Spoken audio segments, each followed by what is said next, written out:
नमस्कार, फर्स्ट बिहार झारखंड देख रहे हैं आप। मैं हूं आपके साथ दिव्या सिंह। संसद का मानसून सत्र सोमवार से शुरू हो रहा है और इसी बीच राष्ट्रपति और उपराष्ट्रपति का चुनाव भी होना है। आपको बता दें कि इसी बीच जो विपक्ष के उपराष्ट्रपति पद के उम्मीदवार है उसके नाम की घोषणा कर दी गई है। बता दें कि शरद पवार के आवास पर मीटिंग चल रही थी, जहां सबकी सहमति से मार्गरेट अल्वा को उपराष्ट्रपति पद के उम्मीदवार के रूप में चुना गया है और एनसीपी प्रमुख शरद पवार ने उनके नाम की घोषणा कर दी है। विपक्ष की ओर से उपराष्ट्रपति पद के चुनाव के लिए उम्मीदवार के तौर पर मार्गरेट अल्वा के नाम की घोषणा की गई है। एनसीपी प्रमुख शरद पवार के आवास पर विपक्षी दलों की बैठक में उपराष्ट्रपति पद के चुनाव के लिए उम्मीदवार के तौर पर मार्गरेट अल्वा के नाम पर मुहर लगी। विपक्षी दलों की बैठक के बाद एनसीपी प्रमुख शरद पवार ने खुद विपक्ष की उपराष्ट्रपति पद की उम्मीदवार के तौर पर मार्गरेट अल्वा के नाम का ऐलान किया।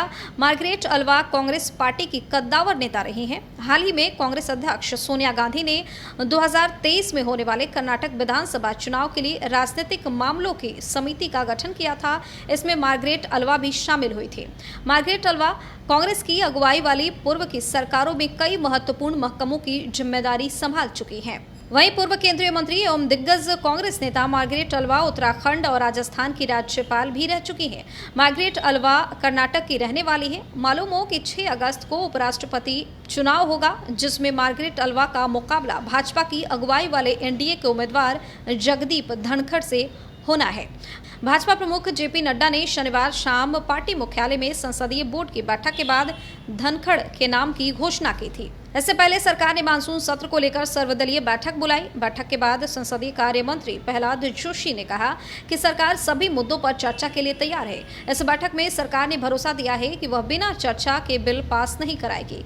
जोशी ने यह भी कहा कि विपक्ष बिना मतलब के विषयों को मुद्दा बना रहा है। शनिवार को लोकसभा अध्यक्ष ने सभी दलों की बैठक बुलाई थी। इस बैठक में विपक्षी दलों ने अग्निपथ योजना, बेरोजगारी और किसानों के मुद्दों पर चर्चा कराए जाने की मांग की है। वह विपक्ष के तेवरों से साफ लग रहा है कि यह सत्र बेहद गर्म रहने वाला है। सरकार की ओर से बुलाई गई सर्वदलीय बैठक में किन मुद्दों पर चर्चा हुई, इसकी जानकारी देते हुए कांग्रेस नेता मल्लिकार्जुन खड़गे ने कहा कि बैठक में कई मुद्दों पर चर्चा हुई। हमने सरकार के सामने 13 मुद्दे रखे हैं। कुल करीब 20 मुद्दे आए हैं। ऐसा कहा जा रहा है कि 32 बिल हैं, जिनमें से सिर्फ 14 बिल तैयार है, लेकिन 14 बिल कौन से हैं ये उन्होंने नहीं बताया। इस वीडियो में फिलहाल के लिए इतना ही। तमाम अपडेट्स के लिए बने रहिए फर्स्ट बिहार झारखंड के साथ। अगर आपने अभी तक हमारे चैनल को सब्सक्राइब नहीं किया है तो सब्सक्राइब कर लें, हमारे वीडियो को लाइक करें, शेयर करें, साथ ही हमारे वीडियो पर कमेंट करना बिल्कुल ना भूलें। लोग यहाँ दिल्ली बंबई में घर पर घर खरीदते जा रहे हैं और एक ये साहब है कि अपना घर बेच दिए। वाह, रिटायरमेंट का पूरा पैसा लगा दिए थे दिल्ली में घर लेने के लिए। अरे बाबूजी, तो अपना एक नया घर खरीद भी तो रहे हैं ना। नया घर खरीद रहे हैं? कहाँ? पूर्णिया में।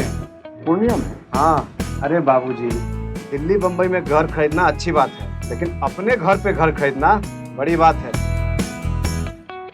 देखिए, पूर्णिया में पनोरमा सिटी और पनोरमा हाइट दोनों जगह का ऑप्शन उपलब्ध है। देखिए और बुक कराइए।